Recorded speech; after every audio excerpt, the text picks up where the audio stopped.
Ma sœur privilégiée pensait que la destruction de ma récolte de 45 000 $ lui donnerait une salle de mariage gratuite. Au lieu de cela, elle s'est retrouvée avec un casier judiciaire et a tout perdu, avec des mises à jour. Bonjour à tous. L'histoire d'aujourd'hui va vous époustoufler. Mais très rapidement, si vous appréciez ce contenu, appuyez sur le bouton d'abonnement. La chaîne a été un peu calme ces derniers temps et votre soutien la maintient en vie. Allons-y. Message initial. Je n'aurais jamais pensé écrire quelque chose comme ça, mais je dois me vider le cœur avant de perdre la tête. Je suis James, 33 ans, et je possède une petite ferme biologique dans le Vermont rural que je construis depuis 8 ans. Ce qui a commencé par l'héritage de l'ancienne propriété de mon grand-père est devenu le travail de ma vie. 40 acres de terre soigneusement cultivés où je cultive des légumes anciens et élève du bétail de race patrimoniale. Hier matin, je me suis réveillée devant une dévastation complète. Chaque portail de ma propriété était ouvert. Tout mon troupeau de 32 poulets de race patrimoniale avait disparu. Mes 4 chèvres laitières se sont évaporées dans les bois. Les 2 cochons que j'élevais pour un restaurant local, introuvables. Mais ce n'était même pas le pire. Tout mon champ de récolte, prêt à être récolté dans 2 jours, avait été systématiquement détruit. Quelqu'un avait conduit ce qui ressemble à un VTT à travers mes rangées de tomates, écrasant des mois de travail. Mon labyrinthe de maïs, que j'avais cultivé pour le festival d'automne local, était aplati. Le champ de citrouilles que j'avais cultivé pour les ventes d'Halloween était écrasé. Du sang orange éclaboussait la terre comme un massacre de légumes. La serre où je démarre mes semis avait toutes ses vitres brisées. La perte financière est stupéfiante. J'estime à environ 45 000 $ les cultures détruites, sans compter le bétail. Certains de ces poulets étaient des races rares valant 200 $ chacun. Les chèvres étaient du bétail laitier enregistré. Cela devait être ma plus grande récolte de l'année, celle qui paie l'hypothèque pendant l'hiver et finance les semis de l'année prochaine. Mais voici ce qui rend cela encore pire. Je sais exactement qui l'a fait. Ma sœur cadette Émilie, 27 ans, planifie son mariage pour octobre prochain. Il y a 3 mois, elle est venue me voir avec ce qu'elle appelait la vision parfaite.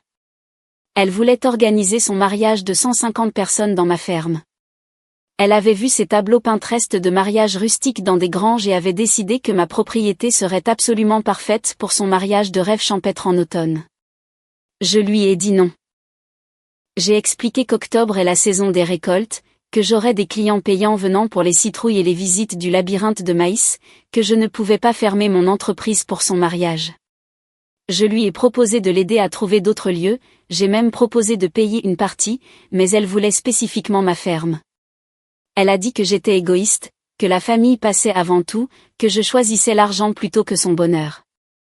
La conversation s'est envenimée. Elle m'a accusé d'être toujours amère à propos de nos parents qui lui ont laissé plus d'argent dans leur testament. Ils sont décédés il y a 5 ans. Elle a eu leur maison. J'ai eu un héritage en espèces plus petit que j'ai utilisé pour réparer la ferme. Elle a dit que je la punissais d'être l'enfant préféré. Rien de tout cela n'était vrai. J'avais fait la paix avec le testament il y a des années, et je ne pouvais vraiment pas accueillir un mariage pendant ma saison la plus chargée. Émilie est partie ce jour-là en pleurs, et nous n'avions pas parlé depuis. Mais il y a 2 semaines, elle a recommencé à envoyer des SMS, douces comme du miel, me demandant si j'avais reconsidéré. J'ai tenu bon. Puis la semaine dernière, elle s'est présentée à l'improviste avec son fiancé, Michael, essayant de me culpabiliser. Elle a fait le tour de ma propriété, montrant où aurait lieu la cérémonie, où il mettrait la piste de danse, comment ma grange serait parfaite pour la réception. Je leur ai demandé de partir. Il y a 3 jours, elle a envoyé un dernier SMS. Tu vas le regretter. Et maintenant, me voilà debout dans mes champs détruits, essayant d'attraper des poulets dans les bois tout en appelant la police. L'officier qui est venu a pris des photos et un rapport, mais a dit que sans preuve que c'était elle, il n'y avait pas grand-chose à faire. Aucune caméra n'a rien filmé. J'avais l'intention d'installer des caméras de sécurité, mais je n'arrêtais pas de le reporter. Le détective chargé de l'affaire dit que le vandalisme agricole de cette ampleur est un crime, mais qu'ils ont besoin de preuves. Mon assureur enquête, mais suggère déjà que sans images ou témoins, il pourrait ne pas couvrir tous les dommages. Il suggère que je l'aurais fait moi-même pour l'argent de l'assurance, ce qui est insensé. Quiconque connaît l'agriculture sait qu'on ne détruit pas les cultures 2 jours avant la récolte quand elles valent le plus. J'ai passé toute la matinée à appeler mes contrats de restaurant pour expliquer pourquoi je ne peux pas honorer les commandes. 3 restaurants annulent des contrats futurs parce que je me suis avérée peu fiable. La coopérative alimentaire locale est compréhensive, mais déçue. Les familles qui ont précommandé des dindes de Thanksgiving demandent des remboursements que je n'ai pas. Je suis dévastée. Cette ferme n'est pas seulement mon entreprise. C'est ma vie. Chaque matin depuis 8 ans, je me lève avant l'aube pour m'occuper de ces champs. J'ai passé d'innombrables heures à rechercher des méthodes de culture durable, à nouer des relations avec des entreprises locales, à créer quelque chose dont je suis fière, et ma propre sœur l'a détruit parce qu'elle n'a pas eu ce qu'elle voulait. Le pire, c'est que notre famille élargie prend déjà parti. Ma tante a appelé ce matin pour me dire que j'aurais dû donner à Émilie le lieu qu'elle voulait. Que ce ne sont que des légumes et que je peux en planter plus l'année prochaine. Elle ne comprend pas que l'agriculture ne fonctionne pas comme ça, que j'ai perdu une année entière de revenus, que certains de ces poulets de race patrimoniale ont mis des années à être acquis, que les dommages à ma réputation auprès de mes acheteurs pourraient prendre encore plus de temps à réparer. Je ne sais pas quoi faire. Je ne peux pas prouver que c'était Émilie sans caméra. Mais je sais que c'était elle. Qui d'autre ferait ça? Je n'ai pas d'ennemis, pas de dispute avec les voisins. Le timing est trop parfait pour être une coïncidence. Je risque de perdre la ferme. Sans ces revenus de récolte, je ne peux pas payer les remboursements de l'hypothèque pendant l'hiver. Je n'ai pas les moyens de réparer la serre et d'acheter du nouveau bétail. 8 ans à construire quelque chose à partir de rien, et ma propre sœur l'a détruit en une nuit parce qu'elle ne pouvait pas avoir l'esthétique parfaite de son mariage. Première mise à jour, 2 semaines plus tard. Je voulais remercier tout le monde pour le soutien écrasant sur mon message original. Vos conseils sur l'installation immédiate de caméras ont été la première chose sur laquelle j'ai agi.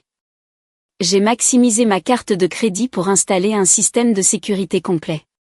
8 caméras couvrant tous les angles de la propriété, des détecteurs de mouvement, tout le nécessaire. Cela peut sembler fermer la porte de la grange après que les chevaux se soient enfuis, mais plusieurs d'entre vous m'ont averti que cela pourrait ne pas être fini. Vous aviez raison. Émilie est devenue nucléaire. Puisqu'elle ne peut plus nuire à ma ferme, il ne reste plus rien à détruire. Elle cible ma réputation. Cela a commencé petit. Quelques voisins ont mentionné qu'Émilie les avait appelés, inquiète pour mon état mental. Elle leur a dit que j'agissais de manière erratique depuis la mort de nos parents, que la ferme échouait et que j'avais probablement détruit mes propres récoltes lors d'une dépression. Elle s'est dépeinte comme la sœur inquiète essayant d'aider son frère instable. Puis cela a dégénéré. La semaine dernière, quelqu'un a appelé le contrôle des animaux, affirmant que je négligeais et maltraitais le bétail. L'officier qui s'est présenté était désolé. Il a dit que l'appelant, qui n'a pas voulu laisser son nom, affirmait que je gardais des animaux dans des conditions horribles et suggérait que je menais une sorte d'opération illégale. Bien sûr, il n'a rien trouvé d'anormal. Mes animaux restants, j'avais réussi à récupérer quelques poulets et une chèvre, étaient bien soignés. Mes permis étaient en règle. Tout allait bien, mais il devait enquêter sur chaque plainte. 2 jours plus tard, le service de santé s'est présenté. Quelqu'un a signalé que je vendais des produits contaminés qui avaient rendu des gens malades. Une autre fausse accusation, une autre enquête, une autre perturbation pour mon entreprise déjà détruite. L'inspectrice a même eu pitié de moi. Elle a pu voir les champs vandalisés et a compris ce que je traversais. Puis est venue la campagne sur les réseaux sociaux. Émilie n'utilise pas son vrai nom en ligne, mais j'ai commencé à recevoir des captures d'écran d'amis, des publications dans des groupes Facebook locaux sur le cruel fermier qui n'aide pas sa propre famille, et des avertissements concernant l'achat auprès de quelqu'un qui traite terriblement les animaux. Elle a pris soin de ne pas utiliser mon nom, mais a inclus suffisamment de détails pour que les habitants sachent qu'elle parlait de moi. Le coup le plus dur est survenu hier. J'ai perdu mon plus gros contrat restant, un restaurant de la ferme à la table à Burlington qui m'avait soutenu malgré le vandalisme. La propriétaire, Patricia, m'a appelé personnellement. Elle pleurait. Elle a dit que quelqu'un avait appelé son restaurant à plusieurs reprises, affirmant que j'utilisais des pesticides illégaux, que ma certification biologique était frauduleuse, que j'étais sous enquête pour cruauté envers les animaux.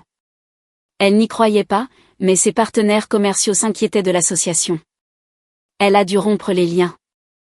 Mais voici où les choses deviennent intéressantes.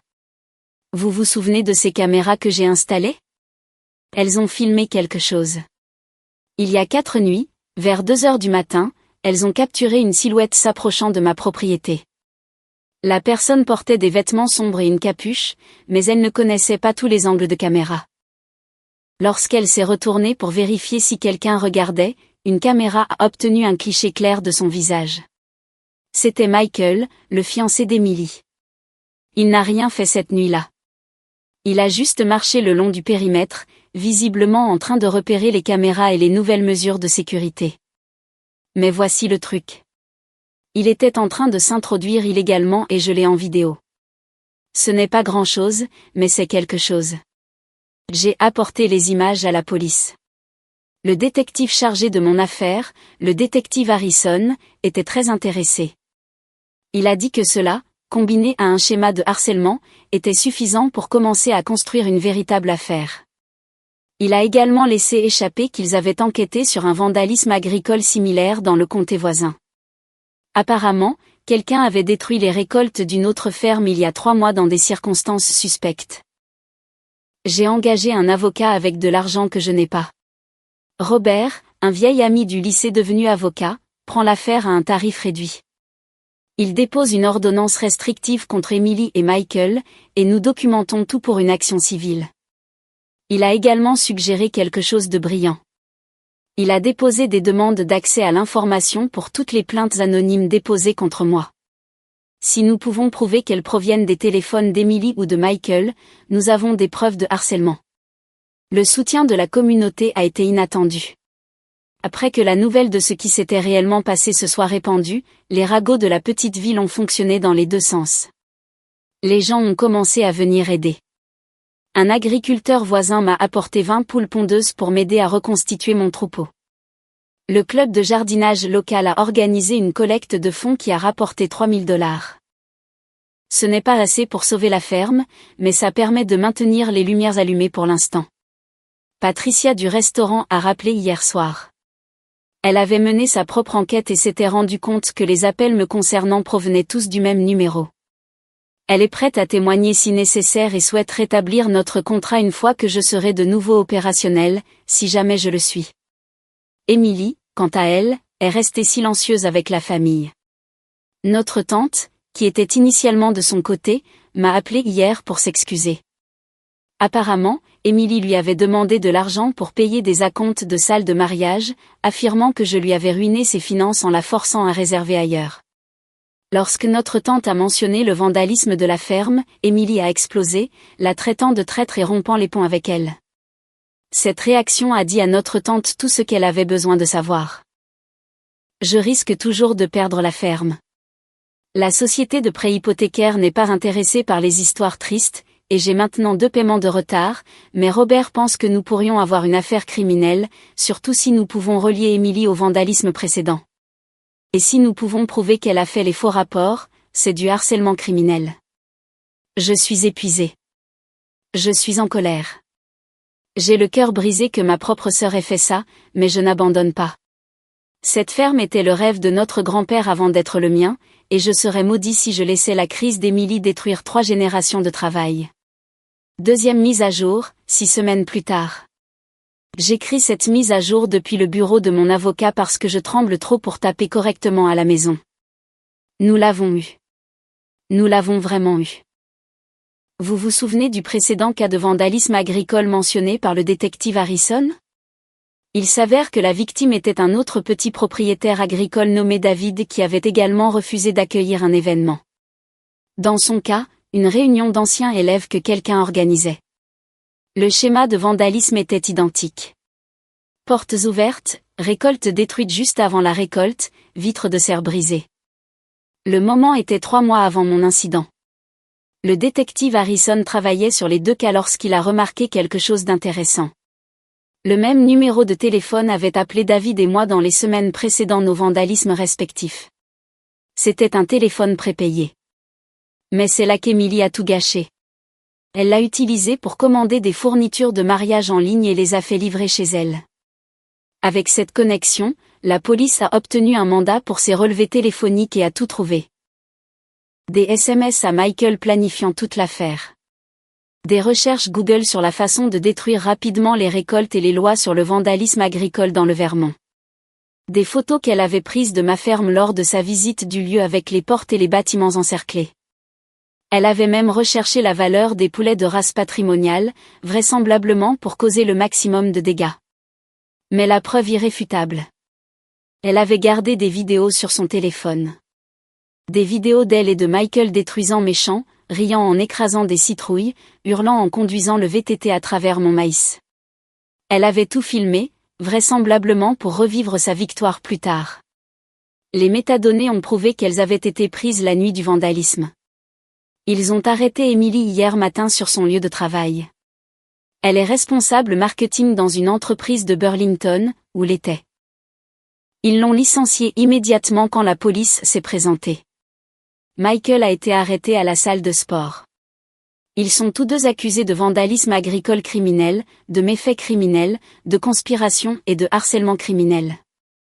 Le procureur dit qu'avec la preuve vidéo, c'est une affaire classée. L'audience de cautionnement a eu lieu ce matin. L'avocat d'Emily a tenté de plaider pour une caution minimale, affirmant qu'elle était un membre respectueux de la communauté sans casier judiciaire. Le procureur a diffusé l'une de ses vidéos au tribunal, celle où elle rit hystériquement pendant que Michael traverse ma serre. Le juge a fixé la caution à $50 000 chacun. Le visage d'Emily lorsque le chiffre a été annoncé est quelque chose que je n'oublierai jamais. La réalité de ce qu'elle avait fait semblait enfin la frapper. Notre famille élargie est dans le chaos.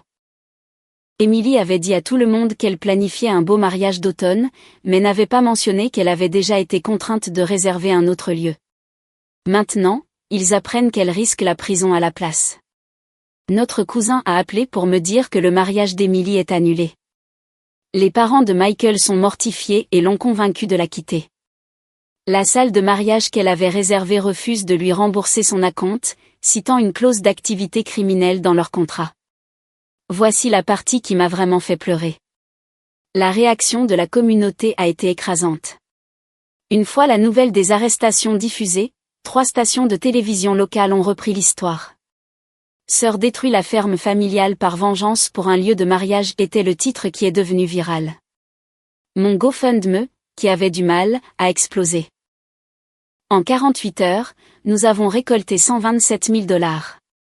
Des gens de tout le pays faisaient des dons, partageant leurs propres histoires de membres de leur famille privilégiée. Le propriétaire d'une grande ferme biologique en Californie m'a appelé personnellement. Il avait vu l'histoire et voulait aider. Il m'envoie gratuitement un couple reproducteur des mêmes poulets de race patrimoniale que j'ai perdus. Une entreprise de serre du Massachusetts fait don de matériaux pour la reconstruction. Un entrepreneur local a offert sa main-d'œuvre. La ferme pourrait réellement survivre à cela, mais le meilleur développement. Vous vous souvenez de David, l'autre agriculteur qu'Emily avait vandalisé? Il avait abandonné et vendu ses terres à un promoteur. Quand il a appris mon cas et que les mêmes personnes qui avaient détruit sa ferme avaient été arrêtées, il a éclaté en sanglots. Il se porte volontaire pour témoigner au procès et son témoignage établira un schéma qui pourrait augmenter la peine d'Emily. Robert, mon avocat, dit que l'action civile semble solide. Avec des condamnations pénales probables, obtenir des dommages-intérêts sera beaucoup plus facile. Les fausses plaintes au contrôle des animaux et au service de santé sont des accusations distinctes qui pourraient ajouter des années à sa peine. La diffamation sur les réseaux sociaux est plus difficile à prouver, mais toujours susceptible d'être poursuivie. Il pense que nous pourrions obtenir suffisamment non seulement pour sauver la ferme, mais pour l'agrandir. Je suis toujours en train de digérer tout cela. Une partie de moi se sent coupable. Emily est ma sœur et elle risque une peine de prison sérieuse. Mais ensuite, je me souviens d'être debout dans mes champs détruits, je me souviens des animaux que j'ai perdus, je me souviens des mois de harcèlement. Elle n'a pas seulement essayé de me blesser. Elle a essayé de détruire toute ma vie parce qu'elle n'a pas eu ce qu'elle voulait. Le détective m'a dit quelque chose qui m'a glacé. Ils ont trouvé des recherches sur son ordinateur sur la façon de brûler une grange sans se faire prendre. Si je n'avais pas installé ces caméras, si Michael n'avait pas été filmé en train de repérer la propriété, qui sait jusqu'où elle aurait pu aller. Je n'ai pas parlé à Emily depuis son arrestation, et je ne compte pas le faire. Notre relation est irréparable. On ne se remet pas de quelque chose comme ça. Elle a fait son choix la nuit où elle a détruit tout ce pourquoi j'avais travaillé. Maintenant, elle doit vivre avec les conséquences. Dernière mise à jour. 4 mois plus tard. Ce sera ma dernière mise à jour sur cette situation.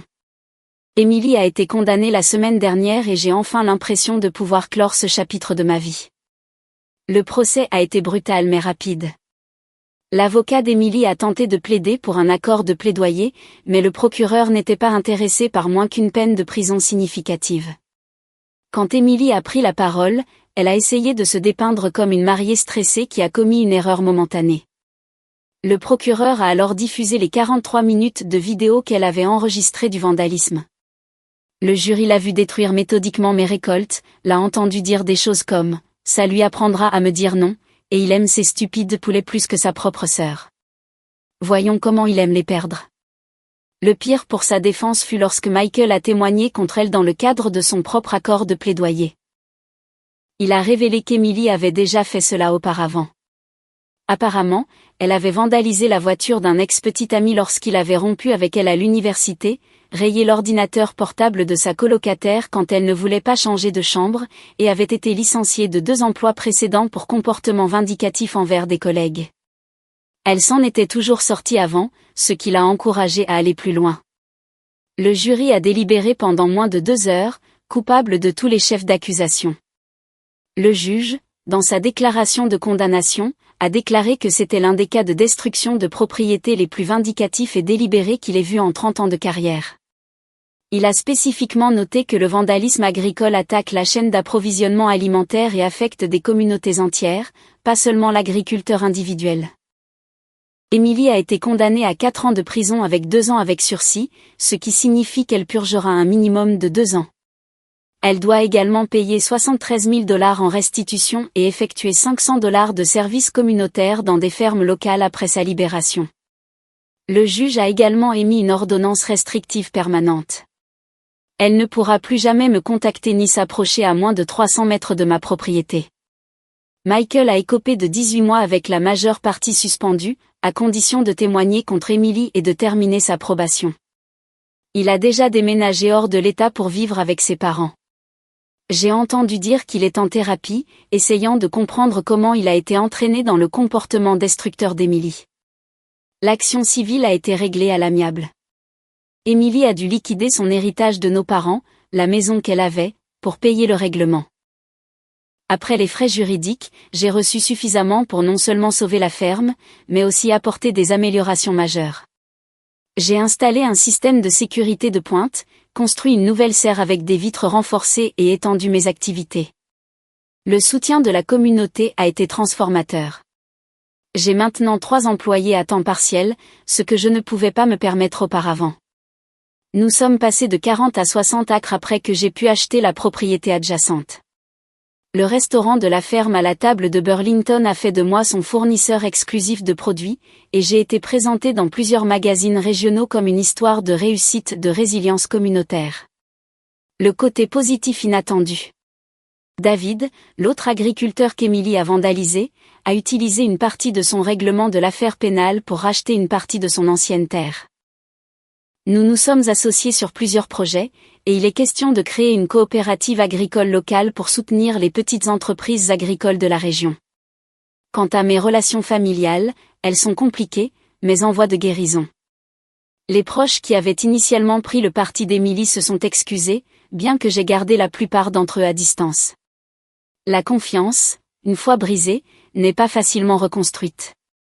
Je me suis rapproché de ceux qui m'ont soutenu dès le début. Ma tante, qui m'avait initialement critiqué, est devenue l'un de mes plus grands soutiens, faisant du bénévolat à la ferme chaque week-end pendant la saison des récoltes. Je n'ai pas parlé à Emily depuis son arrestation, et je n'ai pas l'intention de le faire. Nos parents auraient le cœur brisé de voir ce qu'elle est devenue, mais j'ai réalisé que je ne pouvais pas porter la culpabilité de ses choix. Elle a détruit plus que des récoltes cette nuit-là. Elle a détruit toute possibilité que nous soyons à nouveau une famille. Certains ponts, une fois brûlés, ne peuvent pas être reconstruits. La ferme est maintenant florissante d'une manière que je n'aurais jamais imaginé possible. Nous mettons en œuvre un programme éducatif pour les écoles locales, enseignant aux enfants l'agriculture durable. J'ai embauché un ancien combattant sans abri nommé Thomas, qui est devenu indispensable. Il a un don incroyable avec les animaux et a aidé à développer notre élevage. Nous attendons notre première portée de dindes de race patrimoniale le mois prochain, déjà toutes vendues par précommande. L'ironie ne m'échappe pas, Émilie voulait ma ferme pour son mariage parfait, et en essayant de la détruire par dépit, elle a en fait contribué à la rendre plus prospère que jamais. Son vandalisme a attiré l'attention des médias, le soutien de la communauté et finalement les ressources dont j'avais besoin pour m'agrandir. Pendant ce temps, elle est en prison, a perdu son fiancé, son emploi, son héritage et sa liberté. Je me réveille encore certaines nuits en sueur froide, me rappelant ce matin où j'ai tout trouvé détruit. Le traumatisme de voir le travail de votre vie vandalisé ne disparaît pas. Mais je me réveille aussi chaque matin reconnaissant pour la deuxième chance qui m'a été donnée. Pour une communauté qui s'est ralliée autour de moi et pour la force de riposter contre quelqu'un qui a essayé de me détruire. À tous ceux qui sont confrontés à une destruction familiale similaire. Documentez tout. N'ayez pas peur de porter plainte. Et rappelez-vous que les liens du sang ne donnent à personne le droit de détruire votre vie. Émilie m'a appris que la famille n'est pas une question d'ADN. C'est une question de personnes qui se manifestent lorsque votre monde s'écroule. La devise de la ferme peinte sur notre nouvelle pancarte à l'entrée dit « Plus fort, grâce à des racines plus profondes ». C'est un rappel que parfois les pires tempêtes font les arbres les plus forts. Émilie a essayé de déraciner tout ce que j'avais construit, mais au lieu de cela, elle m'a juste fait creuser plus profond et devenir plus fort. C'est James qui vous dit au revoir. La récolte de cette année a été la meilleure que nous ayons jamais eue.